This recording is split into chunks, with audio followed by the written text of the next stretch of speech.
Olá, bem-vindo a mais um dia recheado de conhecimento. São as Superaulas Enem 2011, uma iniciativa do Sistema Positivo de Ensino em parceria com o jornal O Estadão. Hoje é noite de matemática com o professor Luiz Antônio, geografia com o professor Alexandre, química com o professor Matheus e biologia com o professor Wellington, que vai mostrar para a gente agora tudo sobre zoologia. Boa aula!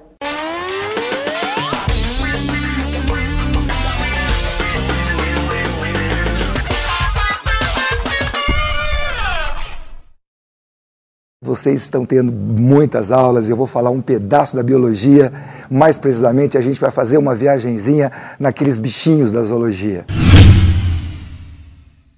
O primeiro título que eu quero mostrar para vocês é a respeito de uma pesquisa muito recente, publicada pela revista de biologia da Unicamp. O título fala sobre a pesquisa que associa a polpa do açaí à transmissão da doença de Chagas. Equipe multidisciplinar liderada pelo professor Luiz Augusto Correia Passos, diretor da divisão de pesquisa do Centro Multidisciplinar para a Investigação Biológica, e pela professora Ana Maria Aparecida Guaraldo, do Departamento de Biologia Animal do Instituto de Biologia, ambos da Unicamp, conseguiu demonstrar cientificamente que o Trypanosoma cruzi, o protozoário causador da doença de Chagas, sobrevive, vejam só, na polpa do açaí. O açaí que tanto se consome, tanto se fala, na temperatura ambiente, como a 4 graus na geladeira, e também congelado por algumas horas a menos 20 graus Celsius. O resultado, considerado inédito, é de extrema importância, principalmente porque dados do Ministério da Saúde de 2008 confirmaram a notificação de 124 casos da doença de Chagas aguda contraídos por transmissão oral na região norte brasileira, sendo então 99 deles no estado do Pará. Muito bem, vejam vocês. Então, a gravidade dessa situação, porque já houve relatos da doença de Chagas também transmitida pela ingestão de caldo de cana, tivemos recentemente aqui em Santa Catarina, e agora já sabemos há muitos anos que o açaí também, a polpa do açaí, ingerida com o protozoário causador, também provoca doença. Então, eu vou falar para vocês um pouco da doença de Chagas, então essa que também pode ser transmitida através da polpa do açaí. Então, tem que se tomar muito cuidado com isso. Então, vejamos lá, falando sobre a doença. Quem causa a doença de Chagas é um protozoário. Protozoário, nós sabemos, não é animal, pertence ao reino protista. É um protozoário chamado Trypanosoma cruzi.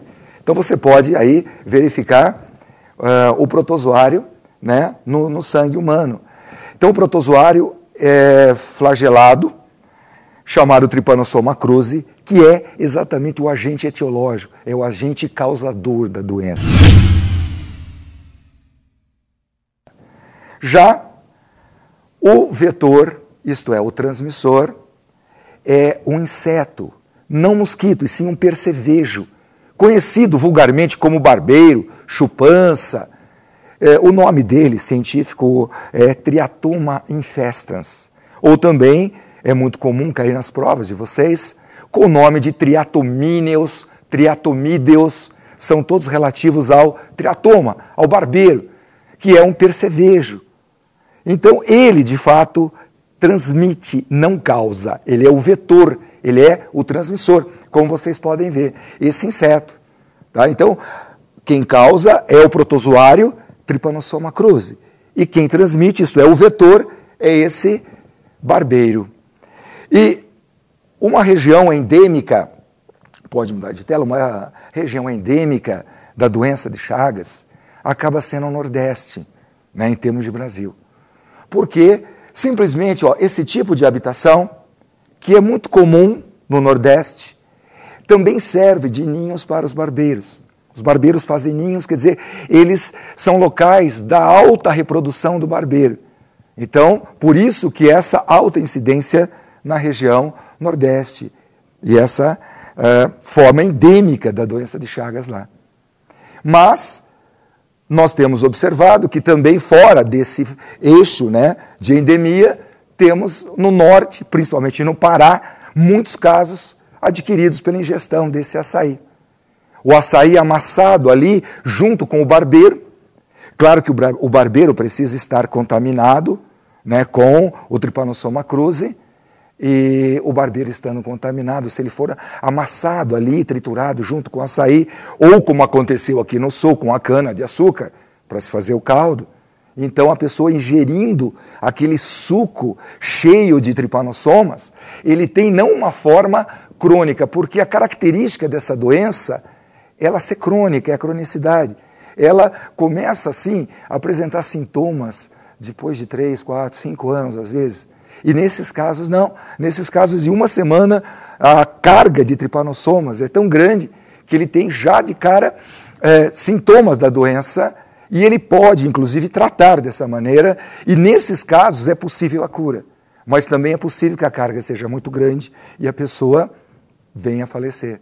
Mas a característica da doença não é essa. A característica é ela ser crônica, então ela aparecer depois de muitos anos. Mas aí também, assim, o tratamento fica difícil, uma cura aí efetiva não tem, existem medicamentos que vão prolongar a vida da pessoa, mas uma cura efetiva não tem, e até hoje uma vacina que funcione também não tem.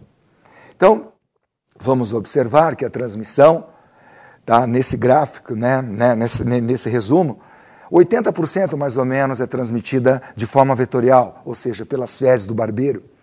De 5% a 20%, transmissão sanguínea, quer dizer, através de transfusões, a pessoa tem a doença de Chagas, tem o Trypanosoma cruzi no sangue, e são locais, às vezes, muito, assim, ainda sem equipamentos, despreparados para fazer esses testes, né? Lugares muito pobres, então são transfusões feitas sem testes e que podem transmitir a doença. E de forma vertical, que já não é tão evidente assim, não é tão alta a transmissão, mais ou menos 1%, que é a amamentação congênita. No caso congênita, é a mãe passar para o filho durante a gestação. E também essa forma oral aí de açaí, de caldo de cana. Então agora, vocês vão ver, no ciclo exatamente do Trypanosoma, né, que nós então começamos aqui, ó. Essa parte é no ser humano, que é o hospedeiro definitivo do parasita, e aqui é exatamente onde tem o barbeiro, que é o hospedeiro intermediário. Então a pergunta, como que o barbeiro se contamina? Como que o barbeiro adquire esses tripanossomas? Na verdade, ele se contamina quando ele suga o sangue de uma pessoa que tem a doença ou quando ele suga o sangue de um reservatório natural. E o que é esse reservatório natural? São animais ali da floresta, nesse caso, são animais silvestres, que têm o parasita no sangue e que também até podem desenvolver a doença, às vezes não, mas eles têm o parasita no sangue, de uma forma, vamos dizer, natural. Então o barbeiro pode sugar o sangue de um macaco, de um gambá, de um tatu, de um morcego, e aí o barbeiro se contaminar. Então o barbeiro pode se contaminar de duas maneiras, ou sugando o sangue de uma pessoa doente ou de um reservatório natural. Portanto, quando ele se contamina, o Trypanosoma cruzi se reproduz no interior do barbeiro, como vocês podem perceber. É uma reprodução assexuada que ele faz. E aí, nas fezes do barbeiro, são encontradas umas formas compridas, como você vê aqui, ó. São as formas chamadas de Trypanosoma. As formas de Trypanosoma têm um flagelo comprido, justamente porque o barbeiro geralmente sai à noite, pica a pessoa no rosto, e aí deixa do lado as fezes contaminadas. Uma pessoa que esteja dormindo, tal, ao coçar, empurra as fezes contaminadas no local da picada, e aí o Trypanosoma penetra. Uma vez que ele penetra, ele atinge a circulação, e sempre, todo parasita tem os seus órgãos de preferência. No caso do Trypanosoma cruzi, ele gosta muito do coração, é o órgão preferido dele. Também fígado, baço, esôfago, mas ele atinge principalmente o coração. Aí, quando ele se instala nas fibras cardíacas, ele assume uma forma já oval, Uma forma mais oval, flagelo curto, porque ele não precisa mais se movimentar, ele chegou onde queria. Então ali ele faz os ninhos que a gente chama de leishmanias. Tá? É a fase que ele vai danificar os tecidos. Ele é um histoparasita. Né? Então, o local de preferência dele é, de fato, o coração, e aí ele assume a forma oval, que é a forma de leishmania. Portanto, na doença de Chagas, as formas de transmissão são essas, né? Os cuidados, né? Ou até algumas formas de profilaxia, que é você substituir aquelas casas de barro. Com relação ao açaí, por exemplo, também já foi comprovado que se ele for pasteurizado, pasteurização consiste em elevar um pouco a temperatura e depois resfriar rapidamente, como se faz a pasteurização do leite. Então, se aquele açaí for industrializado, ele for pasteurizado, você elimina esse problema da transmissão, você faz testes de sangue em doadores. Então, hoje são, né, esses os cuidados assim, para se ter, combater os barbeiros, né, para se ter com a doença de Chagas. Ok? Então vocês já fiquem espertos, esse é um tema importante, tá? Para o final do ano aqui, agora para as tuas provas, Enem, para os principais vestibulares do país, podem ter certeza, um assunto bacana para vocês. Outro assunto muito importante e que eu vou mostrar para vocês é uma passada geral nessa árvore filogenética, isto é, nessa árvore evolutiva. É muito importante que vocês tenham essa visão geral exatamente dessas passagens que aconteceram na evolução dos animais.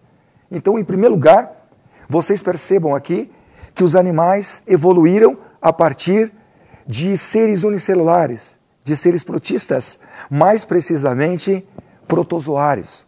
Então, a partir de protozoários é que surgiram os animais. E o primeiro filo que surge, esse que está aqui ao lado, o primeiro, fora dessa linha evolutiva, fora dessa linha filogenética, esse que está ao lado. Como ele está ao lado, ele é classificado como parazoa. Os demais estão na linha, são chamados de eumetazoa. Esse que está ao lado é parazoa. Para é ao lado. Então ali você tem o porífero. A esponja é um animal extremamente primitivo. Para vocês terem uma ideia, as esponjas antigamente eram classificadas como vegetais. Como vegetais. Aí descobriram de fato que não são vegetais, que são animais.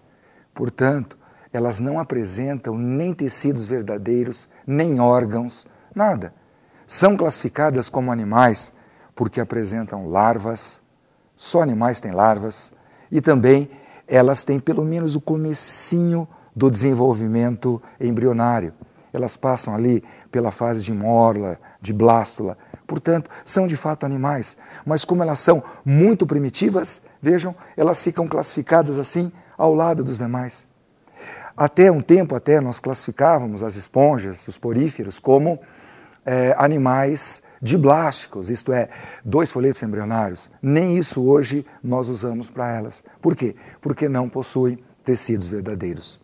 Aí depois, nessa linha agora da evolução, você vê que aparecem todos aqui são eumetazoa. E o primeiro aqui, eumetazoa, o primeiro que sai ali na esquerda, que já é o quinidário, é o selenterado. São animais também aquáticos, mas que agora já apresentam alguns órgãos, alguns sistemas. Eles agora são diblásticos, possuem 2 folhetos embrionários. Eles agora são animais neuromiários. Isto é, eles têm sistema nervoso muscular e mais alguns sistemas também.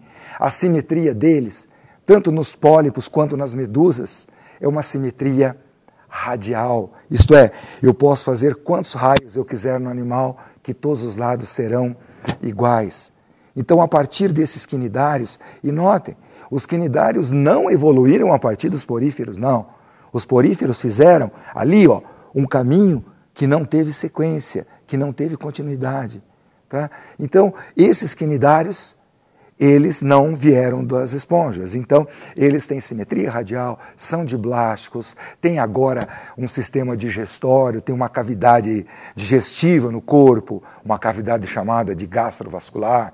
Eles têm sistema nervoso, não é assim aquele sistema nervoso, né? Mas já é um sistema nervoso difuso, quer dizer, espalhado pelo corpo, tal, sem cabeça, sem nada, mas já estão na linha evolutiva, já são eumetazoa.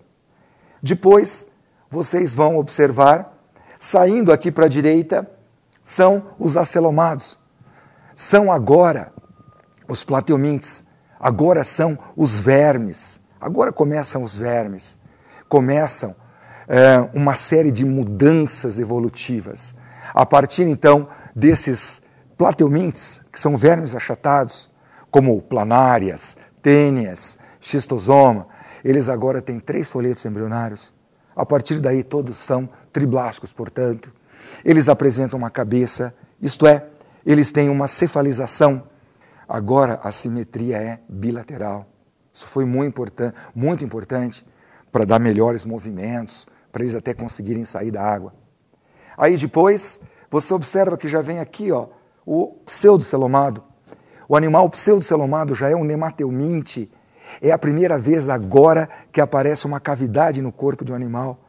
Tudo bem, essa cavidade ainda é um pseudoceloma, não é um celoma de verdade, mas já existe uma cavidade. São os nematelmintes, o ascaris, o ancilóstoma, enfim.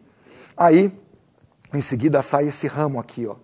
Esse ramo, praticamente, eles têm o mesmo nível de evolução. Nesse ramo você tem o anelídeo, que são as minhocas, sanguessugas. Você tem os artrópodes, que é o maior filo que existe na face da Terra. Esse filo dos artrópodes é maior do que todos os outros animais e vegetais juntos. E tem o filo dos moluscos, que é o segundo maior. E basicamente eles têm o mesmo nível, a mesma faixa evolutiva. Eles agora são celomados, eles têm celoma, eles têm agora uma cavidade no corpo, revestida totalmente pelo mesoderme. Eles são protostômios, eles são os únicos animais celomados e protostômios. São anelídeos, são artrópodes e são moluscos.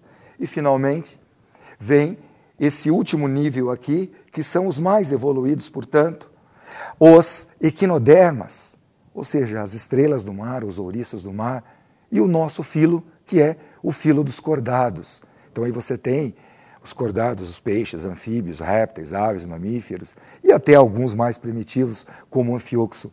Quer dizer, então, nesse final, você pode pensar, poxa, mas uma estrela do mar, como é que pode? Está lá no final, né? Não tem cabeça, não tem olho, nada. Acontece que nesse final são os animais enterocéricos e deuterostômios. Quer dizer, eles não são mais protostômios, como eram os outros. Protostômio é quando o blastóporo dá origem à boca. Blastóporo é uma cavidade da gástrula. Então, quando aquele blastóporo, aquela abertura da gástrula, que é o blastóporo, dá origem à boca, o animal é protostômio. Quando ele dá origem ao ânus e a boca é uma nova formação, ele é deuterostômio. E só existem dois grupos ali, né, para o nosso esquema aqui, de deuterostômios, os equinodermas e os cordados. Existem outros, mas são muito inexpressivos, enfim, né, a gente ignora. Mas, então, esses são os deuterostômios, os equinodermas e os cordados. E também enterocélicos, quer dizer, eles têm um celoma formado de bolsas que saem do arquêntero. Então, por essa razão, eles estão lá no topo, né, da evolução. Correto? Muito bem, então eu vou pegar um assunto aqui, ó, exatamente eu vou pegar tirar o artrópode, é o que você vai ver na próxima tela, para explicar para vocês do inseto, exatamente, que é uma classe dentro dos artrópodes, é sobre a reprodução dos insetos. É algo assim muito importante. Peguei um tópico ali do artrópode, mais precisamente do inseto, para mostrar para vocês. Então, os insetos, que tem ali quase 1 milhão de espécies, eles são geralmente dioicos. Então, sobre a reprodução dos insetos. Notem, eles são dioicos. Dioicos quer dizer que eles são de sexos separados. A fecundação deles é interna. Claro, isso possibilitou ir para o ambiente seco, né? Foi uma das adaptações. E Alguns até fazem partenogênese, que é uma reprodução muito especial. É quando um óvulo se desenvolve sem fecundação, como é o caso do nascimento do zangão nas abelhas, né, de pulgões. Mas uma coisa importante, vamos mostrar lá? Uma coisa muito importante é sobre o desenvolvimento dos insetos. É um tema muito importante. Quanto ao desenvolvimento, não é apenas direto ou indireto. Primeiro, inseto ametábulo. O que é um inseto ametábulo? É o inseto sem metamorfose. Isto é, do ovo já nasce o inseto adulto. Ele só faz aquelas trocas de esqueleto, aquelas mudas ou equidizes e cresce. Como você pode ver, né? Ele só cresce. Exemplo disso, ó, são as traças. Tá? Agora, hemimetábulos. Hemi é metade. Hemimetábulo é um inseto com metamorfose incompleta. Nesse caso, ele tem o ovo, como você pode ver na tela, né? Pode mudar. Tem o ovo, depois tem uma fase aqui no meio que é a ninfa, que é quase o adulto, falta ainda alguma coisinha do adulto, e depois tem o adulto. Portanto, quando tem a ninfa, você classifica como hemimetábulo. É o caso de percevejos, gafanhotos, grilos, libélulas, cigarras. E o próximo desenvolvimento, que é o holometábulo. Holo é inteiro, total, metamorfose completa, onde tem o ovo, a larva, a pupa e o imago. O imago é a mesma coisa que adulto. Então você pode ver no esquema, aparece então o ovo, depois do ovo vem a larva ou a lagarta, certo? Essa larva que pode até se desenvolver na água, matéria orgânica. Depois, em seguida, ela se fecha num casulo, vira pupa ou crisálida, para depois formar o adulto. É o caso de borboletas, abelhas, formigas, besouros, né? Enfim. Então, pessoal, essa classificação que eu mostrei é muito importante. O pessoal gosta muito de pedir para vocês, né? Espero que vocês tenham aproveitado essa aula. Eu desejo tudo de bom para vocês, bastante sorte, um abraço e até lá.